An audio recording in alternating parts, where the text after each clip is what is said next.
Las autoridades sanitarias de nuestro país están en alerta por la presencia en la región del mosquito Aedes aegypti que ha tenido un impacto, o está teniendo un impacto importante como transmisor de 3 enfermedades, del virus del Zika, del chikungunya y del dengue, que de alguna manera tienen a Uruguay en la última frontera libre de estas enfermedades, pero con un riesgo latente.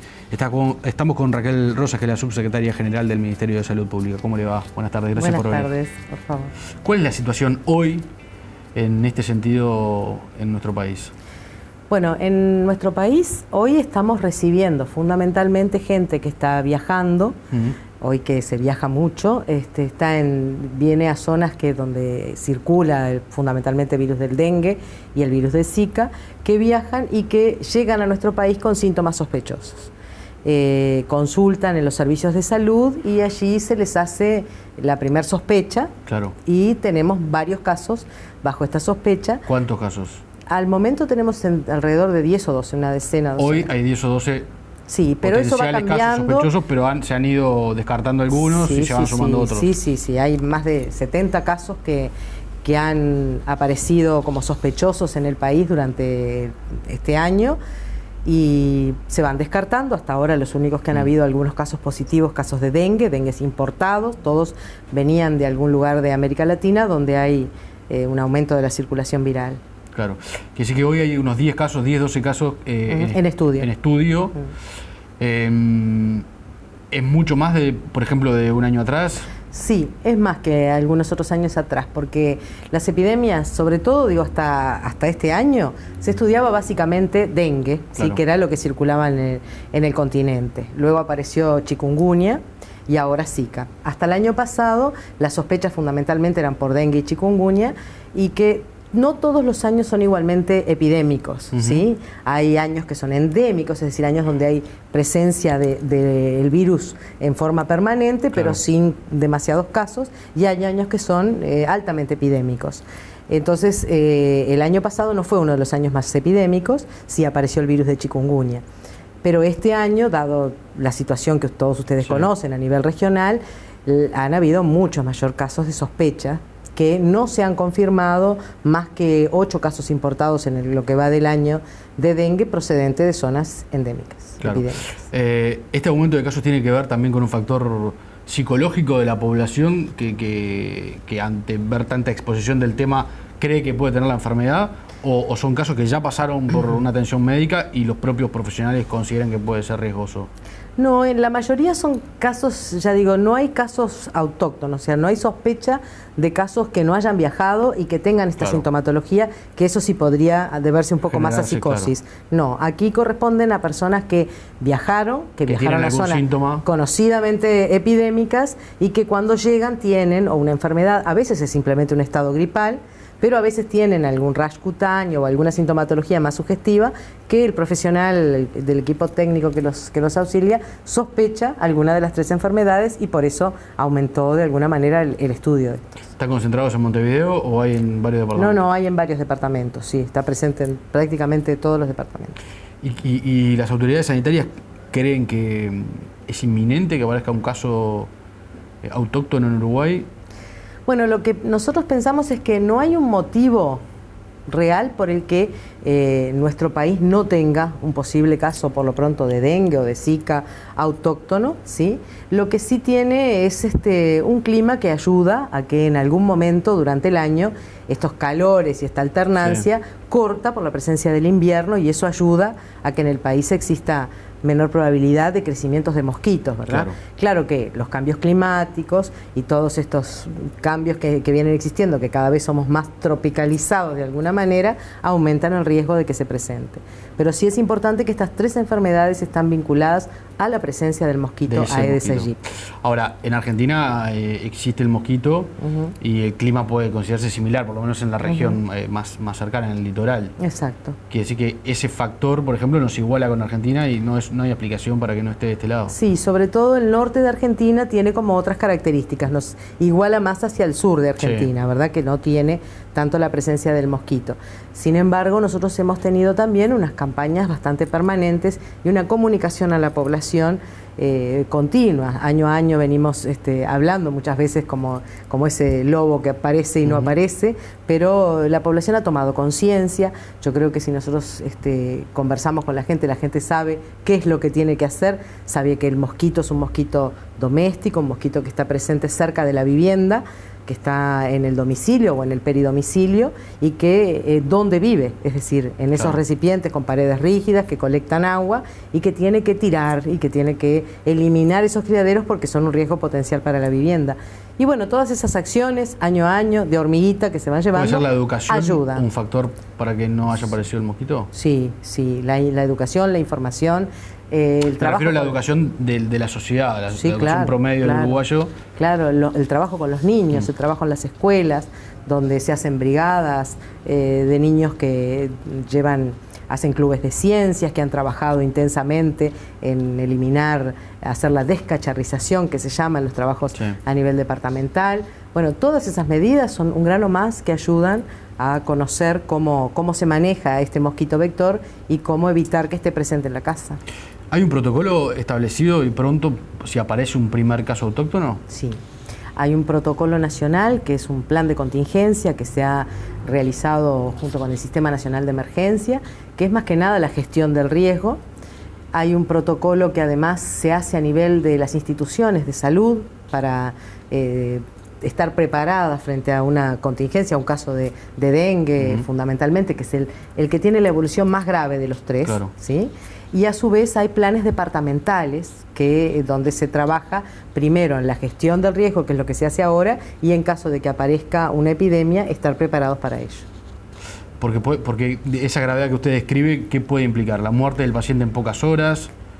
Los casos de dengue pueden pasar, o sea, cualquiera de ellos pueden tener una evolución asintomática. En general, la mayoría de los casos de Zika pueden ser asintomáticos, ¿sí?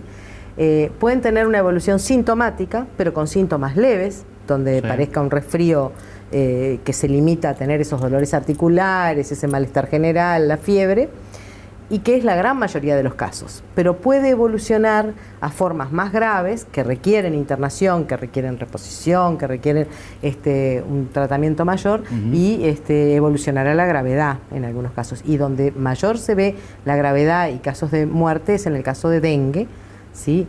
El caso de chikungunya tiene la particularidad de que más tiende a la cronicidad, no a la mortalidad.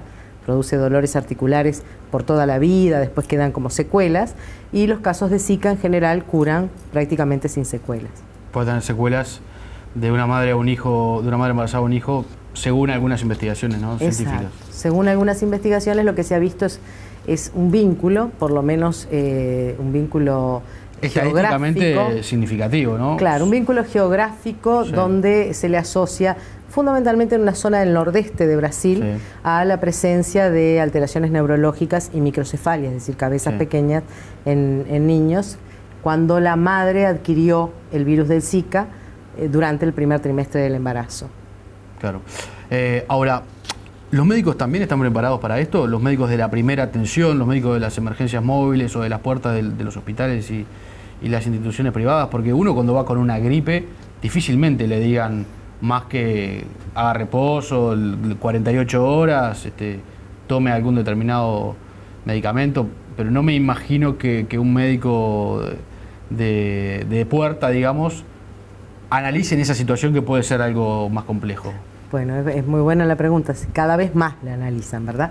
Cuando esto empezó, cuando empezamos a sospechar, obviamente no se pensaba en dengue. Hoy ya prácticamente los servicios de salud, tanto a nivel primario como a nivel de la emergencia, se piensa mucho más. Pero para eso, como no hay experiencia en el país, porque no han habido casos de dengue, nosotros hemos traído y traemos sistemáticamente todos los años profesionales que vienen al país, que han participado en epidemias en otros países, fundamentalmente de Brasil o de Argentina. Hemos traído una costarricense que también tiene amplia experiencia en el manejo de los casos de dengue, y se han hecho charlas, capacitación, y se ha trabajado en lo que sería la guía de atención clínica, y cada vez más el personal de salud en general está más adaptado a pensar, ¿sí?, en este tipo de virosis cuando se presenta un caso de este tipo. Claro.